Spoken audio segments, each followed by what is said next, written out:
Hello and welcome to the Daily Mill for Saturday, 31st of August 2024. In today's Millwall news, a much needed win, an excellent performance, and what can you say? Everyone is happy now. Everyone is happy now. This is from millfc.co.uk. Coburn makes Millwall mark with debut goal. Yes, the signing Coburn went straight into the team, which was not a surprise to anyone. Mill defeated Sheffield Wednesday 3-0 at the Den in Sky Bet Championship on Saturday afternoon. This is the match report from millfc.co.uk. A debut goal for Josh Coburn and a full strike of the campaign for Duncan Watmore put Mill into a 2-0 lead, with Jake Cooper adding the gloss later on for a first, much deserved and much needed win of the 24-25 season. Neil Harris opted for one change to his starting 11 against the Owls as Coburn came in for his Lions debut in place of the injured Tom Bradshaw. Six of the club's summer signings, Liam Roberts, Femi Aziz, Daniel Kelly, Ryan Wintle, Macaulay Langstaff and Callum Scanlon started on the bench. Meanwhile, Coburn instantly began to endear himself to the Dens faithful by charging down James Beadle's kick in the opening moments, with Japhet Tanganga then having to recover well in the third minute as he blocked a shot after initially slipping inside the penalty area. Watmore battled through the midfield on 11 minutes to set up Romain Esse, but the through ball was perhaps the wrong choice as Ryan Leonard lay in wait, unmarked on the right hand side, Esse shot being blocked behind.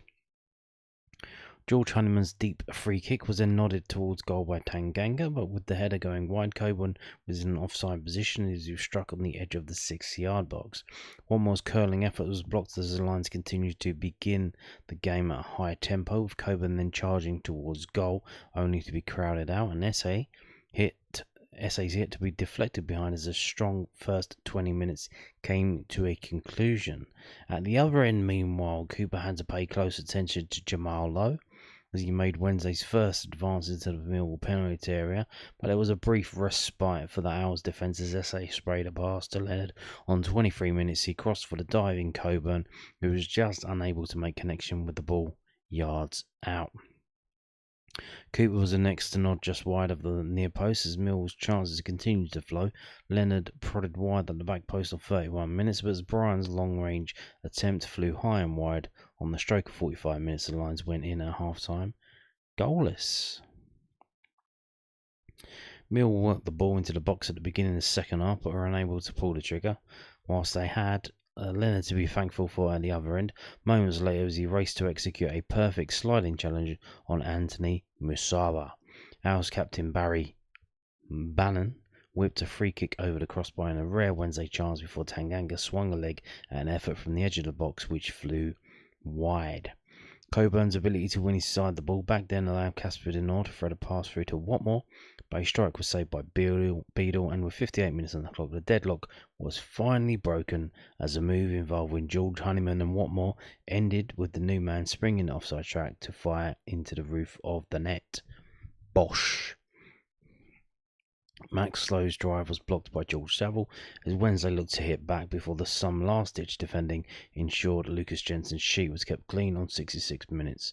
On 71 minutes, however, despite Wednesday's best attempts to wrestle numerous Millwall players to the ground, the lead was doubled as Brian's corner was knocked on at the front post by Coburn and into the path of Watmore, who had the easiest task of thumping home.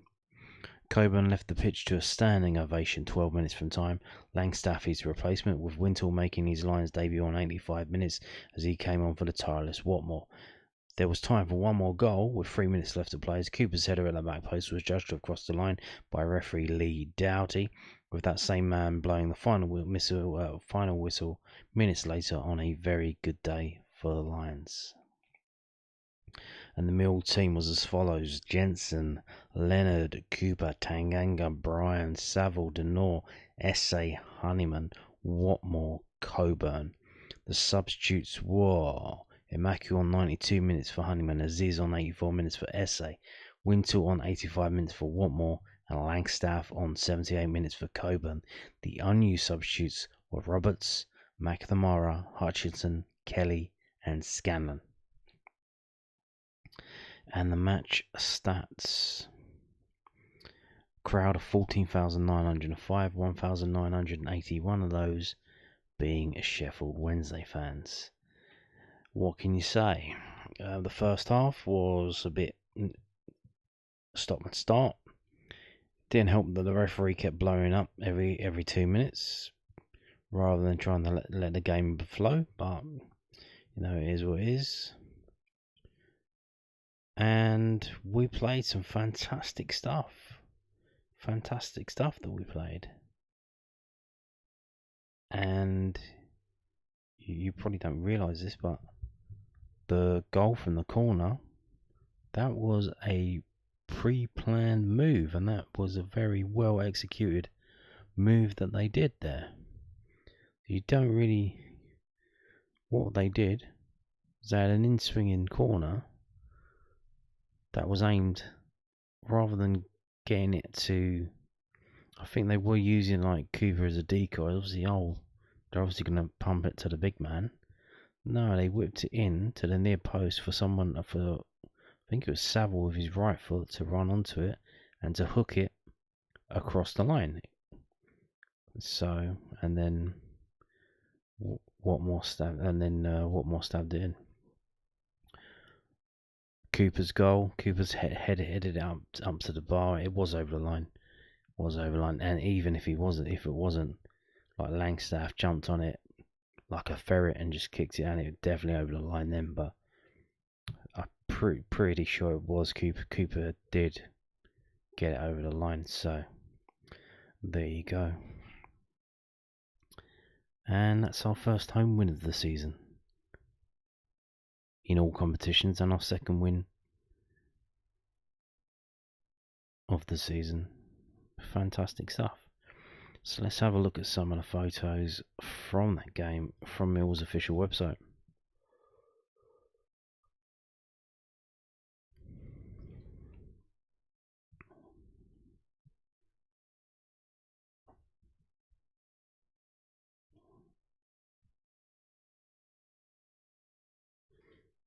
That's the goal being scored there.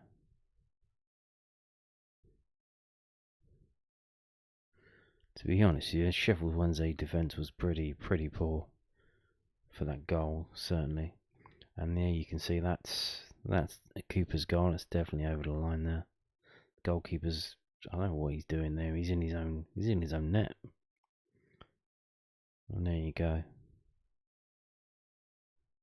Although, what's going on there? Langstaff on the ground. Is he injured now? We've got another injury. And another clean sheet.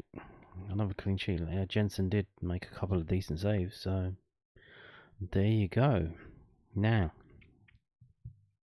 moving on to some post-match analysis and some comments. This is from londonnewsonline.co.uk, the South London Press's online website. The lowdown on Mill 3, Sheffield Wednesday 0. Lions claim first league win of the season. Mill secured their first win in the Championship season with a comfortable 3-0 victory over Sheffield Wednesday. Here is the lowdown on the match. You got the lineups, I've already told you about them. Snapshot of the game. So I think that instead of doing match reports, they do this now, which I think is obviously a bit more interesting, to be honest with you. Because if you watch the game, why are you needing a match report for the game? You were there, unless you were pissed and you don't remember it. But a game that both sides needed to win. Wednesday had lost their last two in the league, while the Lions were winless so far. It was the home side who started the stronger and on the front foot.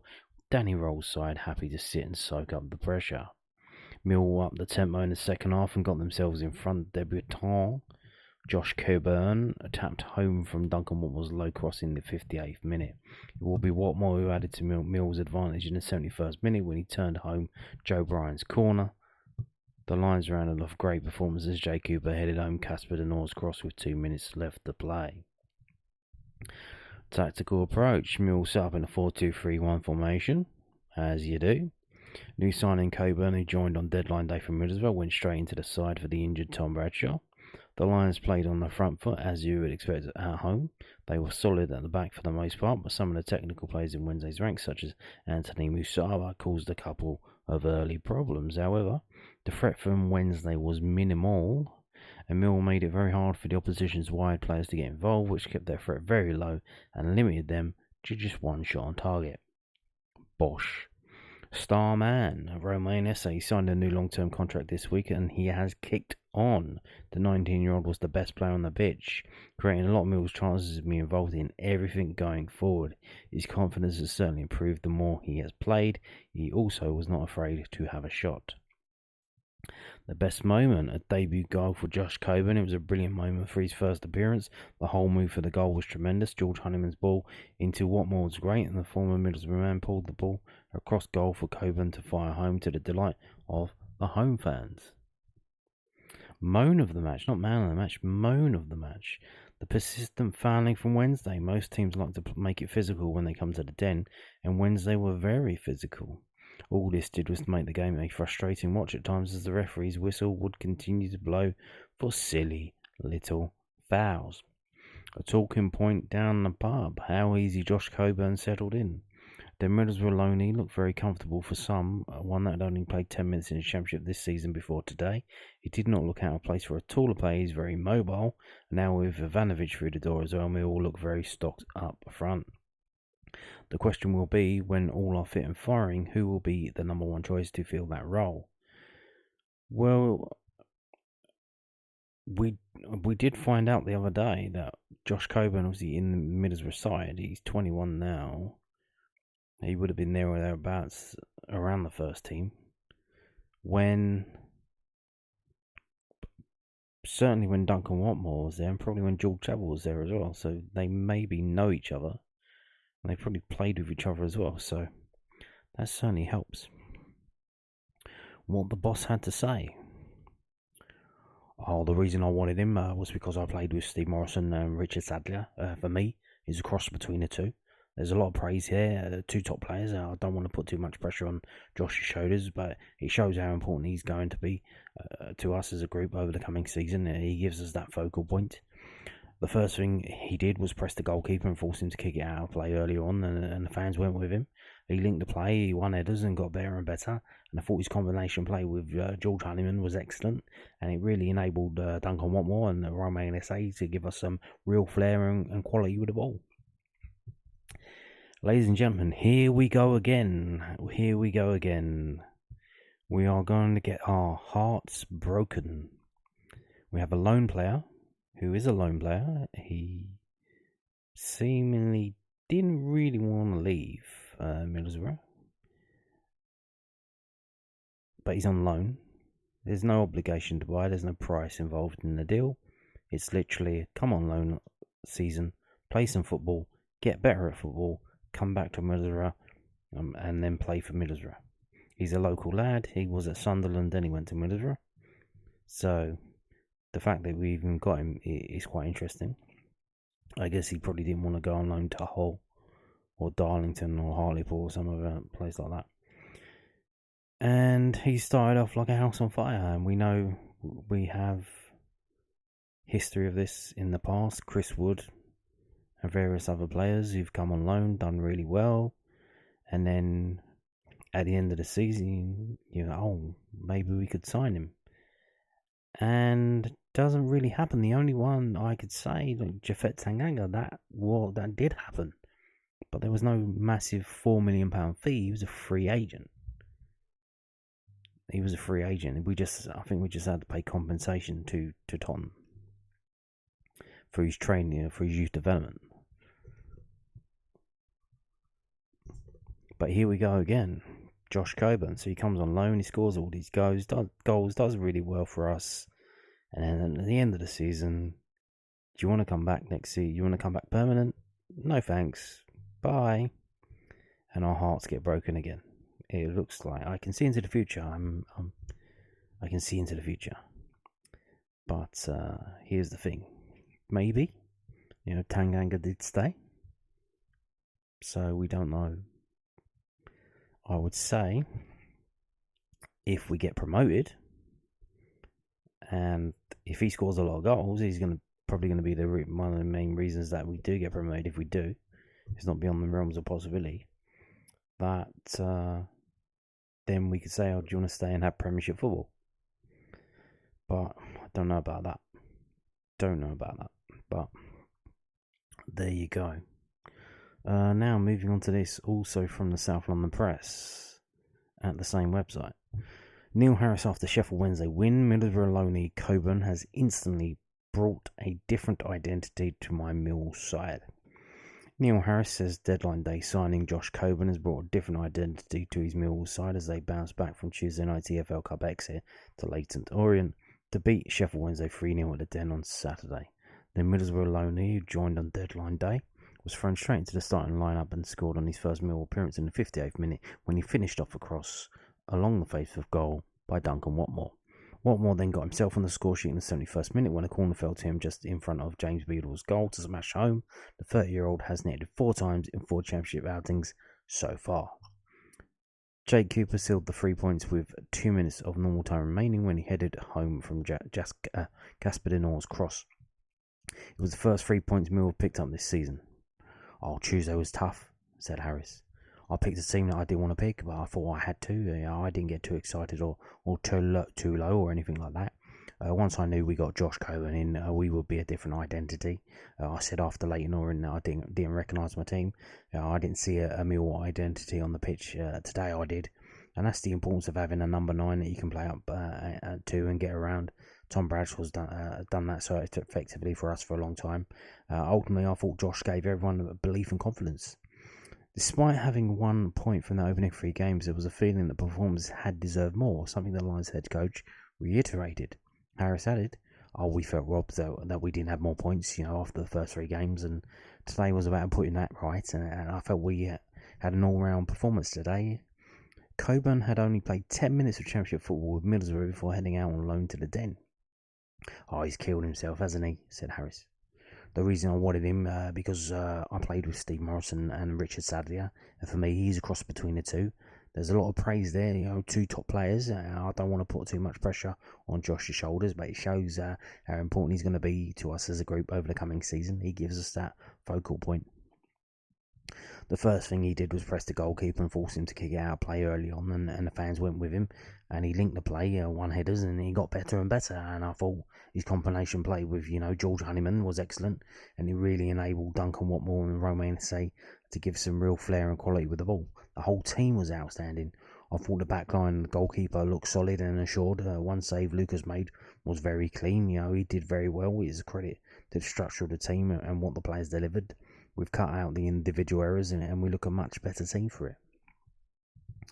Indeed, indeed, indeed. When you pick the players based on merit rather than giving random players minutes and hoping that they figure it out, it all falls into place.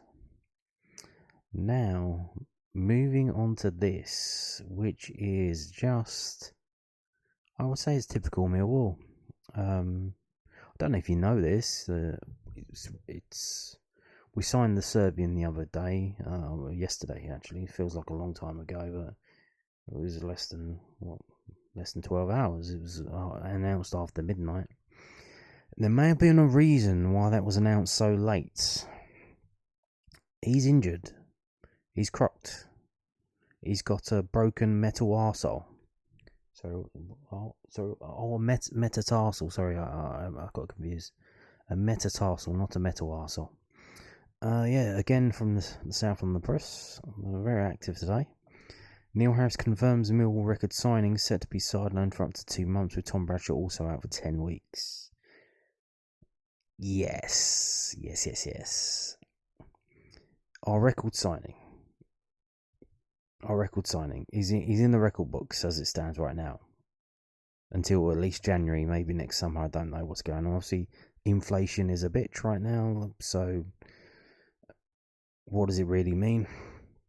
I don't know. If you put the £800,000 we paid for Paul Goddard in the inflation calculator, what would that be in today's money? Would it be 2 million? I don't know. But so that's insane. So that may be the reason why it was delayed, because he was injured and they thought, well, do we still sign him or what? Like, what do? We sign him, we rehab him, we get him in the squad or there or thereabouts. I don't know if he's going to play for the under 21. That'd be a bit. Don't know what's going on there. But yeah, so we'll read this and you'll find out. Neil Harris has revealed that Millwall record signing Mihajlo Ivanovic is said to be signed for up to 2 months with a broken metatarsal. Yeah, and if you don't know what that is the same thing that David Beckham had, which I think it nearly kept him out of one of the World Cups, but he came back from it. It's basically the fingers of your foot, so your finger bones, but in your foot. Obviously, you got your toes that are shorter than your fingers, but those bones carry on up into the main ankle. One of them got fractured, and a lot of that goes on nowadays, and a lot of people blaming the boots that the players are wearing with the kind of thin. They don't really offer any protection, so that might be an issue. So the 19-year-old joined on deadline day from Serbian top-flight side Vojvodina for a club record fee, which is in excess of £2.5 million. Ivanovic was unveiled to the Mill fans at the Den as they beat Championship rivals Sheffield Wednesday 3-0 on Saturday afternoon.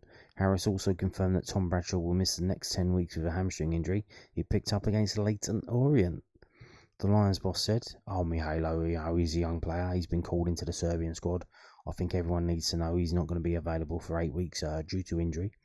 Obviously, that's tough for us. We have to deal with it. So the importance of Josh and Macaulay Langstaff, because Tom Bradshaw's going to be out for 10 weeks as well, is important to us. Mihajlo is a young player that fits into the mould of what the club want to do, sign young players to develop and sell. And I'm delighted to have Josh and Mihajlo. We look forward to working with him longer term, but he's a longer term project.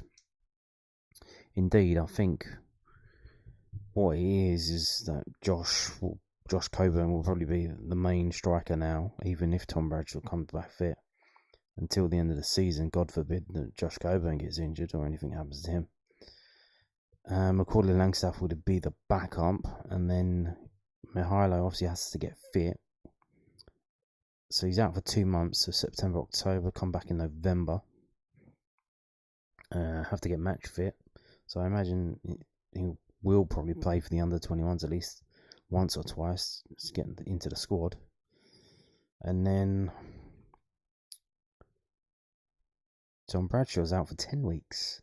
So that's probably him until Christmas. And then we'll see who's available then. But I mean, if we've got a fully fit squad, what players does Neil Harris pick? So he left Wes Harding out today, and so you can only have 9 subs on the bench.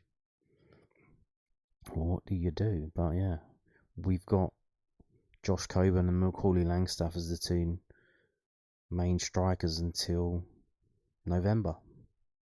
So that is interesting. Yeah, we signed an injured player, which is not beyond what we do. Obviously, Bart Biakovsky, I think he kind of injured, or there was an issue with his medical, and then they kind of balked at paying the money, and they said, well, can we take him on loan? Took him on loan, and okay. Yeah, as soon as the next transfer window opened, yeah, converted it into a full transfer. So does it really mean anything? Probably not. So we'll see. So obviously, this lad's 19. He's going to be 20 in November. Josh Coburn's 21. You would imagine that they hope that this guy is going to be as good as Josh Coburn in a year. But we'll wait and see. Maybe in January he goes out on loan to somewhere in England, lower in England. I don't know. I don't know the standard of Serbian football. I saw a few videos. It seemed to me that they don't really tackle, and they're kind of standing off everyone. There's kind of no press at all. So if he comes into League One, is League One at the standard of the Serbian league? Is it better? Don't know, but we'll see what happens. Now, I'm going to show this, and then we won't mention it ever again. This is from footballleagueworld.co.uk. Zian Flemmings sent emotional Millwall message after Burnley transfer. I'm not going to read all the spiel, I'm just going to show you the message. This was on Instagram. He said, "Dear Lions, I can't thank you enough for the warm welcome and support I received throughout my time here. It's been a very special 2 years with an incredible first and incredibly tough second season, in both of which we've made great memories together. I am and forever will be really proud that I've had the privilege to play for this special club. Wishing you the very best, Zian." So, there you go. You figure that one out. I told you the other day, but I'm going to show you, because they do say show don't tell.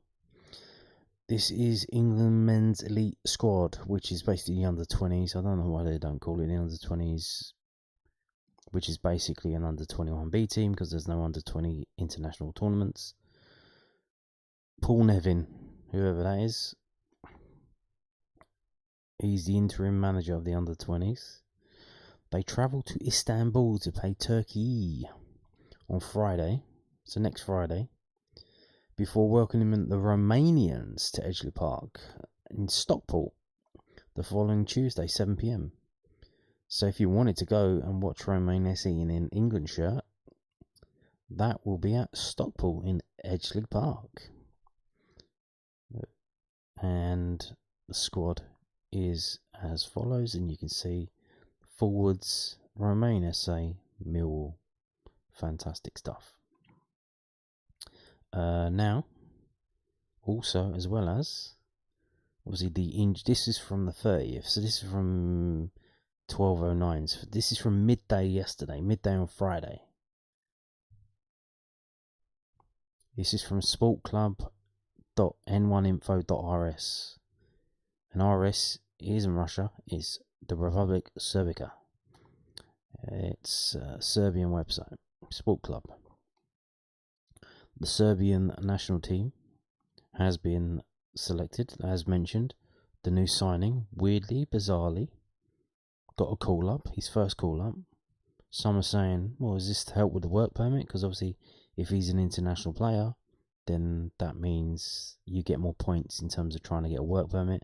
Serbia isn't part of the EU, although we're not in the EU anymore, so there you go. I don't know if that makes it easier or harder, but there you go. They're in the A Division of the Nations League, so it's kind of competitive, kind of not. At the start, clubs kind of did take it seriously, but now they're not. Vlahovic and Mitrovic have basically don't want to play in these games. They don't really care. If it was a World Cup game, they probably would. If it was a World Cup qualifier, they would, but they don't really care. And if you go down, you can see Mihailo, Ivanovic, Vojvodina, one of only 3 forwards. So now he's only one. Now he's injured. He won't be playing in this. Now, if you get called up to a squad and you can't just say you're injured, you have to actually.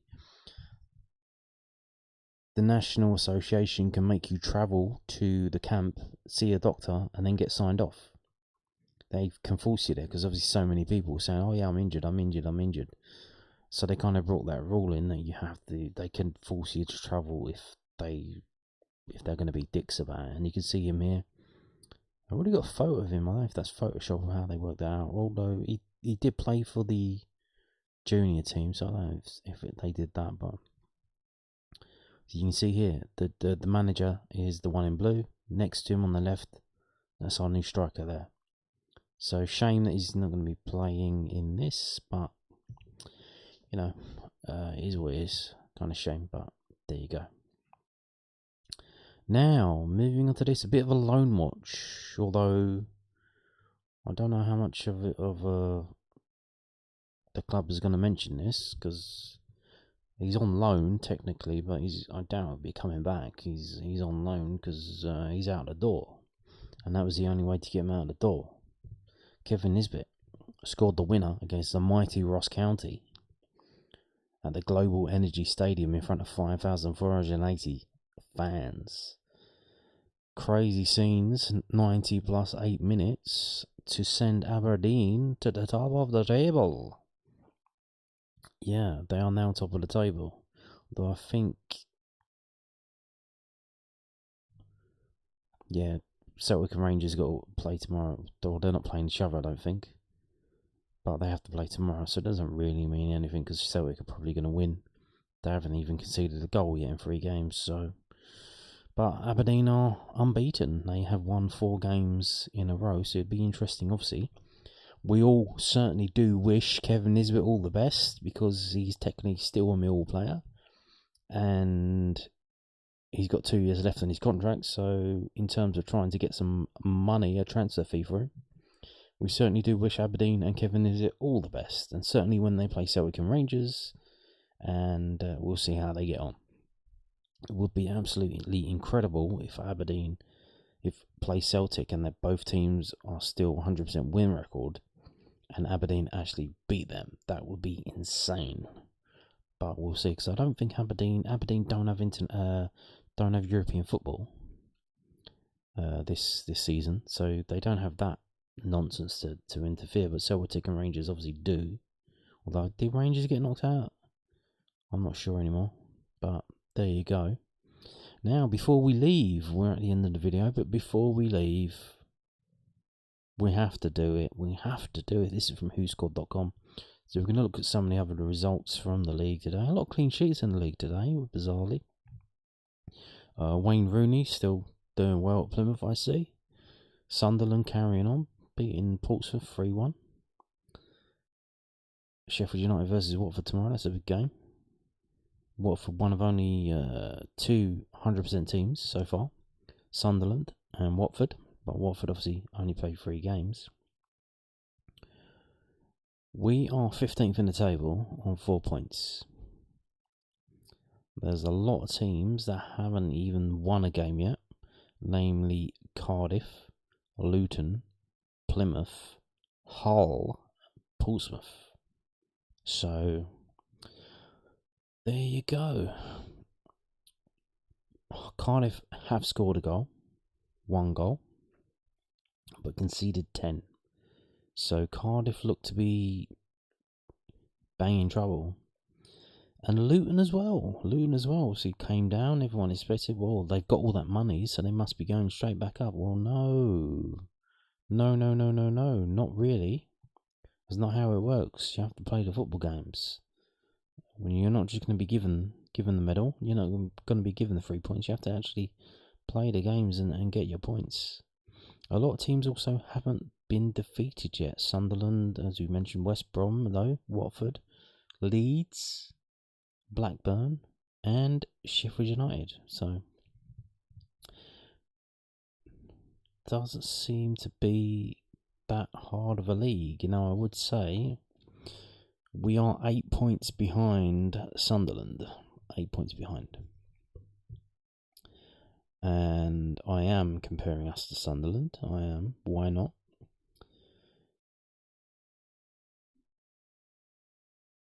You do wonder if it was possible. It probably wasn't. But if we got the signings sorted out, that we got sorted out this week, before the first game of the season against Watford, would we be 8 points adrift from the top of the table? I don't know. Doubt it. I doubt it very much. So, there you go. And another thing to see, obviously we're on a break now. And then we've got the international games, and then we come back. I want to show you something. Shots per game. Middlesbrough, 19.5. QPR, 16.5.